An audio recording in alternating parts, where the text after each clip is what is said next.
आप और हम भी यात्री हैं। मैं 7 दिन के लिए आपके बीच में आया हूँ कथा सुनाने के लिए। हम 7 दिन के लिए आए हैं, कथा सुनाकर चले जाएंगे। ऐसे आप और हम सब यात्री हैं।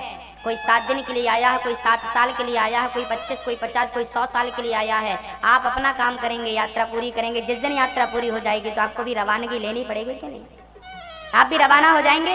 बस ये जिंदगी की सच्चाई यही है कि जैसे बस में यात्रा करते हैं, ढेर सारे मुसाफिर मिलते हैं, ढेर सारे यात्री मिलते हैं, ऐसे यहाँ भी तुम्हें यात्री मिले हैं। ये पत्नी, ये पति, ये बेटी, ये बेटा, ये परिवार, ये कौन है? ये सब यात्रा के मिले हुए लोग हैं। इनसे आपका कोई संबंध नहीं है। मान बैठे हो कि ये हमारे रिश्तेदार हैं, वो है नहीं तुम्हारे। मान लिया है कि ये हमारे हैं। सच कहूं, हम सब परदेसी हैं। हम सब कौन हैं? परदेसी हैं। और हम सबको, परदेसियों को एक दिन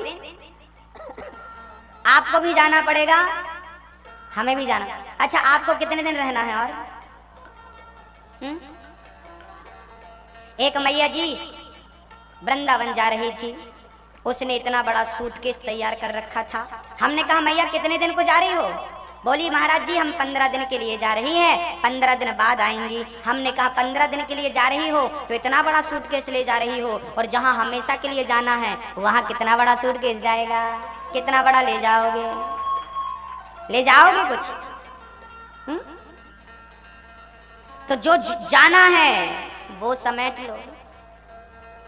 हम सब दुनिया वालों से प्रेम ना करना, दुनिया वालों में दिल ना लगाना, क्योंकि दुनिया वाले दिल लगाने के लिए नहीं हैं। दिल लगाना हो तो गोविंद से लगाना, क्योंकि यहाँ के लोग तो यात्री हैं। और याद रखना, यदि हमने तुमसे मोहब्बत की, हमने आपसे प्रेम किया, तो आप और हम एक दिन अलग हो जाएंगे। और जब अलग होंगे तो बड़ा कष्ट होगा, बड़ी पीड़ा होगी।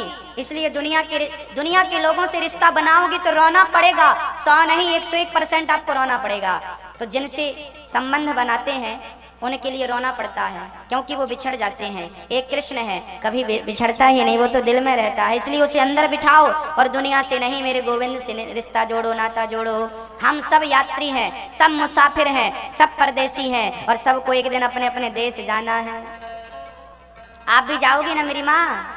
हम भी जाएंगे। परदेसियों से ना अखियां मिलाना, परदेसियों से ना। हम सब कौन है? परदेसी है ना? आप भी परदेसी हैं। ये संसार एक यात्रा की तरह है।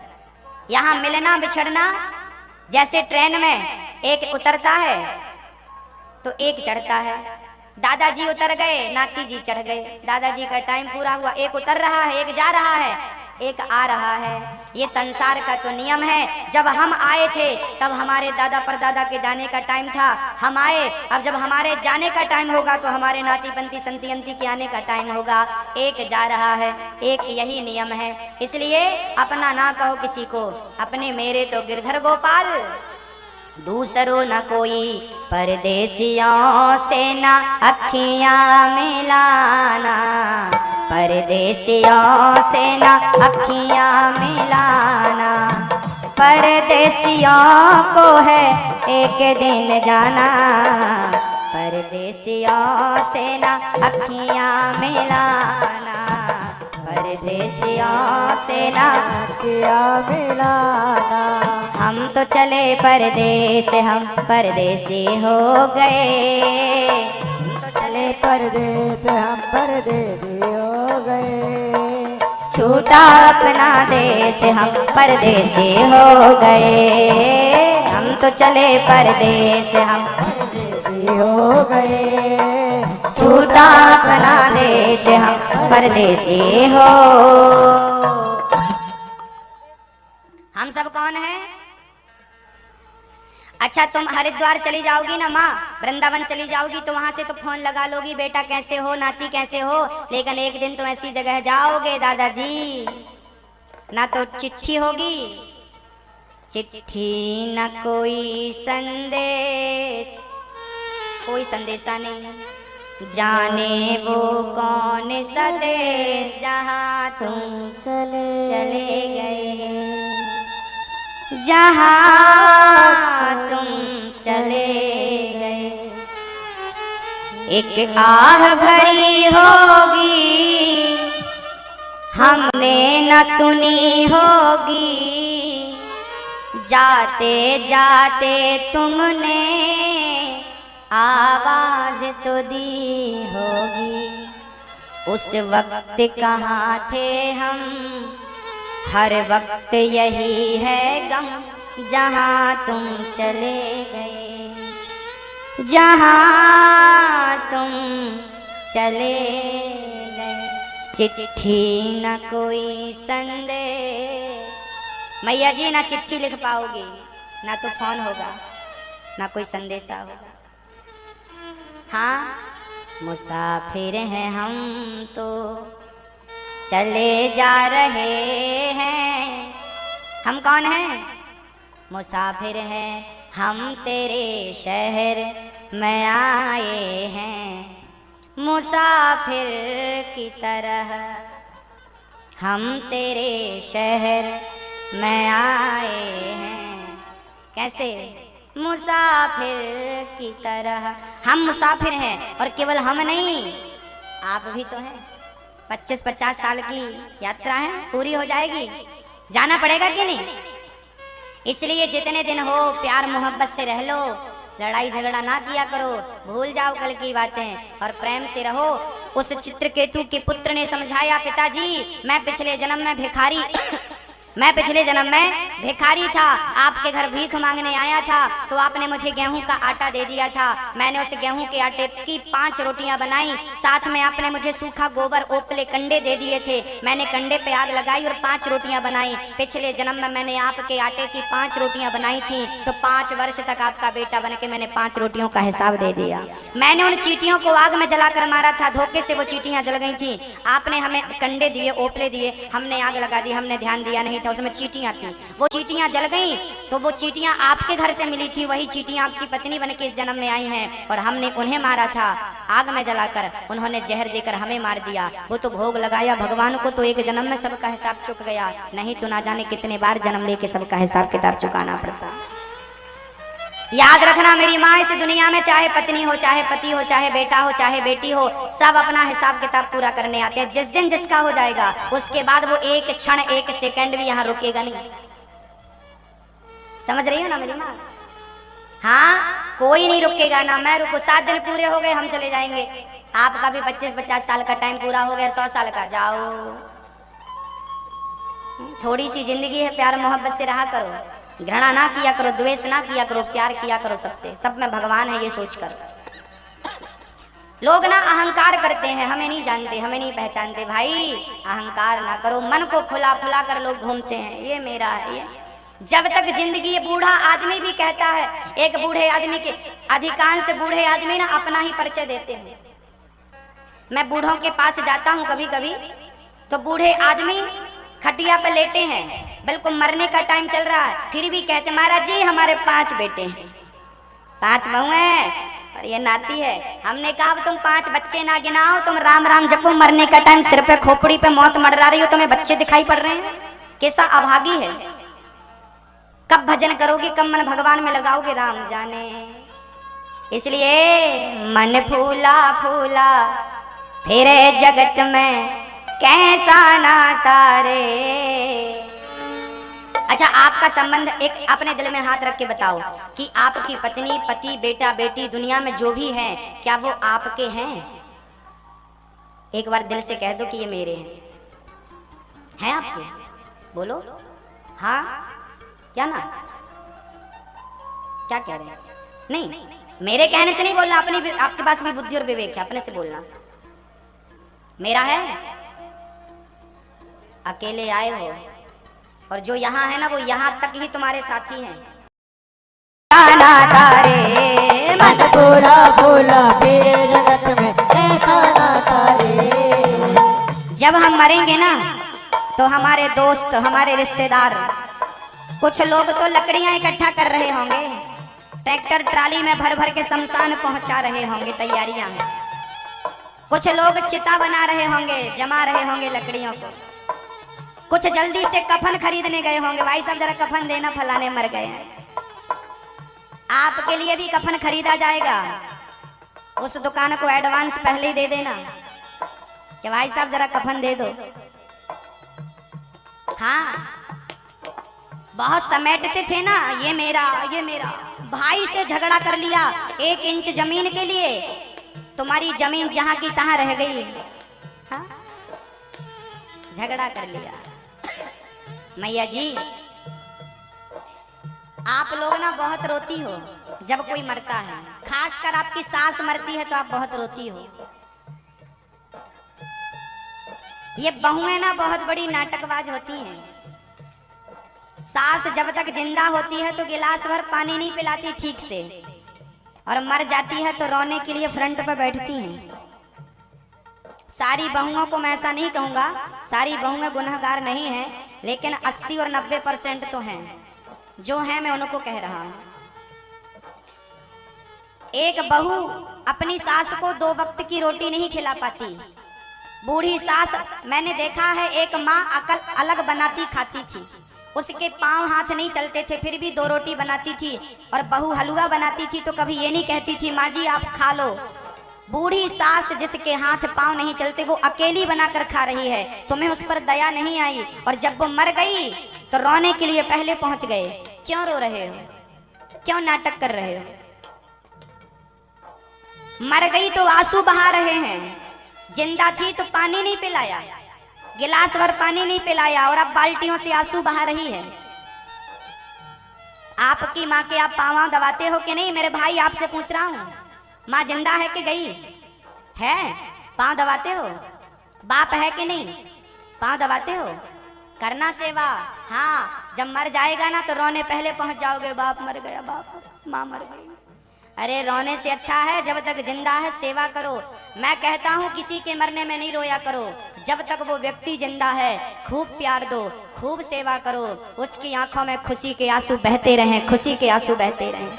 मरने के बाद रोना कौन सी बड़ी बात है? अरे मरने पर तो आपका दुश्मन भी आपके लिए रो देगा।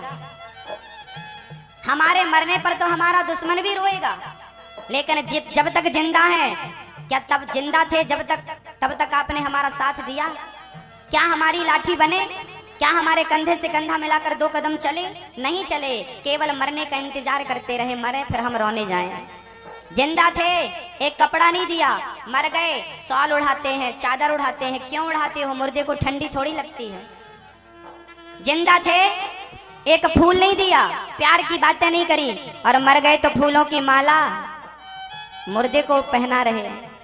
जिंदा थे तो 4 कदम साथ नहीं चला, और मर गए तो शमशान तक दौड़े दौड़े जा रहे हैं।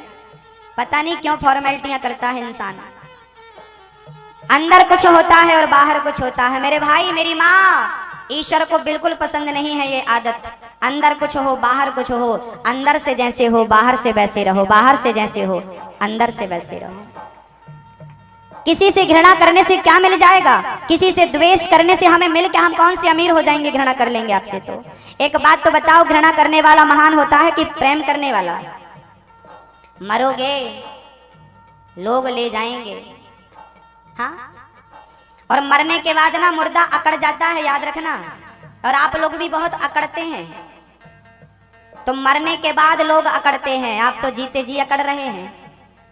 तो हम क्या कहें आपको, मुर्दा कहें? एक मुर्दा वो है जो मर कर के अकड़ता है, एक ये है जिंदा अकड़ रहा है, तो ये किसी मुर्दे से कम है क्या? वो मरा हुआ मुर्दा है, ये जिंदा मुर्दे हैं। यहाँ तो जिंदा लाशें घूम रही हैं, यहाँ तो जिंदा मुर्दे घूम रहे हैं जिसके अंदर दया नहीं है, करुणा नहीं है। ये शरीर का बड़ा गुमान था ना, मर गए, ये चिता पर रखा गया और जलेगा। आपने कभी अपने शरीर को, किसी के शरीर को जलते हुए देखा है कि नहीं? हमारा ये शरीर जलता है, जानते हो कैसे जलेगा? जरा देख लो। हाड़ जले जस लाकड़ी, केस जले जस घासा। हाड़ जले जस लाकड़ी, केस जले जस घासा। सोने जैसी काया जल गई, सोने जैसी काया जल गई। को नया पासा, मन फूला फूला फिरे जगत में कैसा नाता रे। मन फूला फूला फिरे जगत में कैसा नाता रे। ये शरीर, ये हड्डियां लकड़ी की तरह जल गई, ये बाल घास की तरह जल गए, ये शरीर मोमबत्ती की तरह पिघल जाएगा। हाँ, देखा होगा कभी मुर्दे को? जाया करो रोज, मुर्दे को देखा करो। प्राप्त करने के 9 मार्ग हैं। ईश्वर की प्राप्ति के कितने मार्ग हैं मेरी माँ? 9 मार्ग हैं। श्रवणम, कीर्तनम, स्मरणम, पाद सेवनम, अर्चनम, वंदनम, दास्यम, आत्मनिवेदन। भगवान को पाने का पहला मार्ग है श्रवण करना। श्रवणम अर्थात कथा सुनना आ गई तो समझना कि भगवान से अब मिलना भी आ जाएगा, जल्दी से मिलन होगा। श्रवणम, श्रवण करना, कथा सुनना भगवान की, ये प्रथम भक्ति है। पहली भक्ति कौन सी है? कहां से आवाज आ रही है इतनी? बेटा, ओ बेटा, किसकी चिल्लर है ये? शांत रहो बेटा, चुप रहना, बैठो, आगे कोई चिल्लाओ मत, शोर ना करो, शांति से बैठो। देखो हल्ला करोगे तो देखो पीछे भगा दिए जाओगे, ये देखो खदेड़ दिए जाओगे। ऐसे ही होता है, ईश्वर के सामने जो चुपचाप उसकी आराधना करता है वही आगे होते हैं, जो शोर करते हैं ठाकुर उनको पीछे खड़ा कर देता है, लाइन में चलो पीछे। इसलिए जो मिला है संतोष करके रखो, शोर ना मचाओ, इतना नहीं दिया, इतना नहीं दिया, इतना, भगवान पीछे कर देगा। चल, बड़ा शोर करता है। शांति। प्रहलाद जी ने कहा भगवान को पाने का पहला उपाय है कथा। अधिक से अधिक कथा सुनो, अंतःकरण पवित्र होगा। दूसरा उपाय कीर्तन, कीर्तन, प्रेम से कीर्तन करो। तीसरा उपाय श्रवणम, कीर्तनम, स्मरणम, भगवान का स्मरण करो। आप लोग भगवान का स्मरण करते हैं कि नहीं? कैसे करते हैं? कैसे करते हैं? आपको मैं बता दूं स्मरण कैसे करना, विधि बता दूं, आप कहें तो बता दूं। भगवान का स्मरण कैसे किया जाता है कि विधि बतला रहा हूं, ध्यान पूर्वक सुनिएगा। बात ऐसी है कि एक लड़की ससुराल चली गई और ससुराल से 15 दिन रहकर वापस आई। अब वो लड़की ना किसी की याद में खोई है। वो काम करते करते वो कभी हंसने लगती है, कभी मुस्कुराने लगती है, कभी रोने का मन करता है और वो खोई खोई सी रहती है। क्या आप लोग हमें बता सकते हैं कि वो किसकी यादों में खोई है? किसकी यादों में? हाँ, किसकी? किसकी? मैया आप बताओ। अच्छा चलो छोड़ो, आपकी जब शादी भई थी और जब आप पहली बार ससुराल गई थी और वहां से जब वापस आई थी मायके पियर, तो किसकी याद ज्यादा आती थी आपको? किसकी याद आती थी? जोर से बोलो। हाँ मैया जी, एक लड़की अपने माँ के पास रहती है, पिता के पास रहती है, पर अपने पति को याद करती रहती है कि नहीं?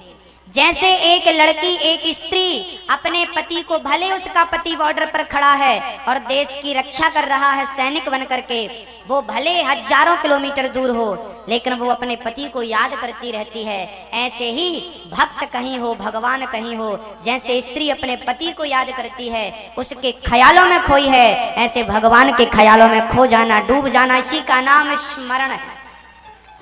इसे क्या कहते हैं?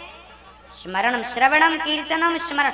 भगवान को याद करना, पति की तरह, पुत्र की तरह स्मरण करना, ये तीसरी भक्ति है। चौथी भक्ति पाद सेवनम, पांव दबाना। आप लोग पांव दबाते हैं कि नहीं अपनी सासू माँ के, पति के? कौन कौन दबाता है पति के पांव? पति के पांव आप में से कौन कौन माताएं दबाती हैं? 1 2 3 4 5 गिनी चुनी इस भीड़ में, बाकी कोई नहीं दबाती। अच्छा चलो, सास के पांव कौन कौन दबाता है?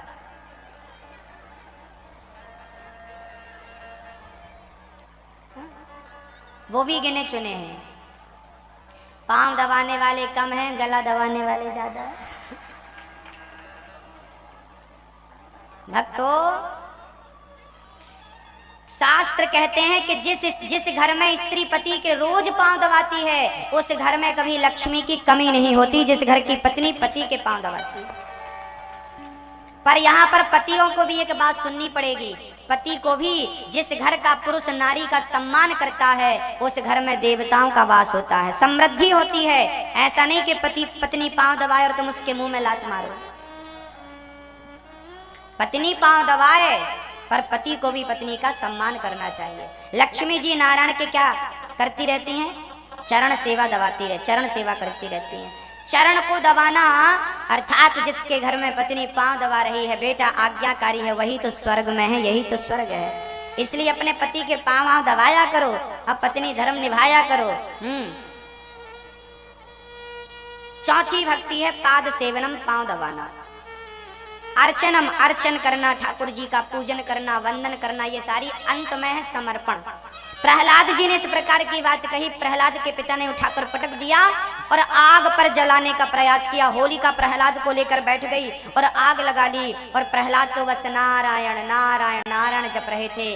हम तुम्हें याद करें, बाकी तुम्हारा काम है। प्रहलाद जी नारायण नारायण जप रहे थे, आग लगी। होलिका जो कभी नहीं जलती थी आग से, आज वो जल गई, और प्रहलाद का भक्त का बाल भी बांका नहीं हुआ। भगवान की कृपा कितनी बड़ी है, मैं आपको क्या बताऊं।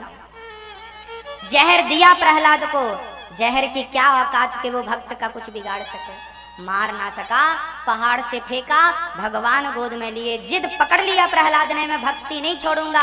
आप कहती हो मेरी सास भक्ति नहीं करने देती, मेरी माँ जिसका दिल भगवान से लग गया उसे रोक कौन सकता है। क्या सास रोकेगी, क्या पति रोकेगा, क्या जमाना रोकेगा। लगन तुम संग लगा बैठे, जो होगा। हाँ, किसी लड़की का दिल किसी लड़के से लग जाए, किसी लड़के का दिल किसी लड़की से लग जाए, तो वो प्रेम छिपता नहीं है, प्रकट कभी ना कभी हो जाता है। दुनिया का हर चीज छिप सकती है, पर प्रेम कभी नहीं छिपता। भाई, दुनिया के लोग अपने प्रेम को निभाना जानते हैं, तो भक्त भी अपने भगवान से प्रेम करता है और उसे निभाना जानता है। सास गाली देती रहे, दुनिया हमें गालियां देती रहे, पर अब प्रेम कर लिया है, दुनिया वालों को क्या कहें कि अब तुमसे प्रेम कर लिया है कन्हैया, अब तुम्हारे बिना कुछ अच्छा लगता नहीं है, जी करता नहीं है किसी से मिलने का, किसी से बोलने का, अब तो लगन तुमसे लग गई है। अब प्रहलाद जी तो बस दिन रात नारायण नारायण, किसी को सोना चांदी में सुख मिलता होगा, तो किसी को भगवान का नाम जपने में, कथा सुनने में सुख मिलता है। ये तो अपनी अपनी आदत है, कोई कहीं सुखी है, कोई कहीं सुखी है। किसी को पैसे कमाने में सुख है, किसी को कीर्तन करने में सुख है, किसी को कथा सुनने में। हमारी मैया ने बड़ी मेहनत से कथा करवाई। देखो, लोग पैसे जोड़ जोड़ के काम करते हैं अपना, और हमारी माँ ने पैसे कमा करके और भागवत में लगा दिया, ऐसे यही सुख मिल रहा है। लोग करोड़पति लोग ये भागवत नहीं करवा पाते, बड़े पैसे वाले नहीं करवा पाते, लेकिन जिसके हृदय में सच्चा प्रेम हो भगवान से, तो वो खुद करके देता है। ना ये तो इनने करवाई, ना तो हमने करी, ये तो भगवान से प्रेम था, मोहब्बत थी, तो भगवान ने ही प्रेम का ये मूल्य दिया है। ये तो प्रेम की कीमत है। यदि तुम प्रेम करती हो या करते हो, तो प्रेम की कीमत जानते हो भगवान, हमने जो कल्पना करी है उससे कई गुना बेहतर हमारे प्रेम की कीमत ईश्वर देता है। आप कहते हो ना, काम धाम ठीक नहीं चल रहा है, ये काम ठीक नहीं, मेरी माँ तुम भगवान पे भरोसा रखो और प्रेम से 1 घंटा कीर्तन करो। मैं कह चुका हूँ आपसे कि आपको कोई चीज चाहिए हो तो कागज पे लिख के ठाकुर जी के सामने रख देना और रोज 1 घंटा कीर्तन करना। जो चाह लिखी है आपने, महीने भर के अंदर पूरी होती नजर ना आए तो कह देना, लेकिन नित्य कीर्तन, लगन, बिल्कुल पागलों की तरह, विश्वास किसे। अच्छा, एक आदमी हमसे बोला, नौजवान छोरा था, आजकल के 21वीं सदी के बाल गोपाल ना भगवान को नहीं मानते। एक लड़का मेरे पास में दिल्ली कथा सुना रहा था, एक जवान मेरा भाई आया और बोला, गुरुजी मैं भगवान को नहीं मानता। मैंने कहा क्यों भाई? बोले भगवान को आपने देखा है? हमने कहा चलो जो देखा है तू वो तो मानता है। बोले हाँ। हमने कहा ये बता, जहर खाने से क्या होता है? मेरे माँ, मेरे भाई, मेरी बहनों, जो तुम भगवान को नहीं मानती ना, वो ध्यान से सुनेंगी। जहर खाने से क्या होता है? जोर से बोलो, क्या होता है? मर जाते हैं। अच्छा, जहर खाने से मरते हैं, तुमने कभी ट्राई किया? खा के देखा? हाँ या ना? नहीं खाई तो खाया नहीं, तो फिर तुम कैसे कह रहे हो कि मर जाते हैं? तुम खाए नहीं ना? सुना है? हाँ, जहर खाओगे। सुन ली तो आप तो कह रहे हो हम सुनी बात पे भरोसा नहीं करते। हम कहते हैं कि भगवान है, इस बात पे भरोसा नहीं है, और जहर खाने से मर जाते हैं इस पे भरोसा है। अरे मेरे भाई, क्यों बेवकूफ बन रहे हो? हम ये नहीं कहेंगे कि तुम बना रहे हो, तुम खुद बेवकूफ हो। जहर को खाया नहीं है, सुना है। भगवान को देखा नहीं है, सुना है। सुना दोनों के बारे में है। जहर पे भरोसा है तो भगवान पे भरोसा क्यों नहीं है? यदि जहर खाने से लोग मरते हैं तो भगवान को भजने से भगवान को प्राप्त करते हैं, ये मैं कह रहा हूं। मीराबाई ने क्या नहीं पाया? ये कोई कल्पनाएं हैं क्या? केवल सिंपल बातें हैं। मीराबाई ने भगवान को, ये कोई बातें नहीं है, ये घटनाएं घटी हैं तब तो लाखों लोग कह रहे हैं। सत्य है तब तो कह रहे हैं, नहीं कौन कहता और कौन मानता? हाँ, वैसे हमें प्रमाण की जरूरत नहीं है। भगवान प्रहलाद जी को गोद लेकर गोद पर बैठ गई, आग जला ना सकी। हिरण्यकश्यप आया, कहाँ है तेरा भगवान? प्रहलाद बोले, इस खंबे में भगवान है। अच्छा, तो मुझे नजर क्यों नहीं आता? बोले, क्या आएगा? हाथ में बहुत सारे बैक्टीरिया होते हैं आपके और मेरे, तो क्या नजर आते हैं? कैसे नजर आते हैं? डॉक्टरों के पास एक यंत्र होता है, सूक्ष्मदर्शी यंत्र, माइक्रोस्कोप कहते हैं उसको, उससे देखते हैं ना तो दिखता है। अब बताओ कि बैक्टीरिया अणु परमाणु को देखने के लिए हमारी आंखें, जब उन अणु परमाणु बैक्टीरिया को ये आंखें नहीं देख पाती तो परमात्मा जैसी दिव्य चीज को ये आंखें कैसे देख पाएंगी? अणु को देखना हो, बैक्टीरिया को देखना हो तो यंत्र का सहारा लेना पड़ता है। ईश्वर को देखने चले हो तो भक्ति का सहारा तो लेना ही पड़ेगा। बिना भक्ति के वो कैसे नजर आ जाएगा? क्यों पढ़े लिखे होकर बेवकूफों की तरफ बातें करते हो? बिना यंत्र के तुम जमीन से पानी निकाल लोगे? याद रखना भक्तों, बोर होता है ना, बोरवेल होता है, मशीन डालो, सबमर्सिबल डालो तो नीचे से पानी ऊपर आता है। यंत्र जो है वो नीचे से पानी को ऊपर लाती है और प्रेम का मंत्र जो है वो ऊपर से भगवान को नीचे लाता है। यंत्र ऊपर और मंत्र नीचे।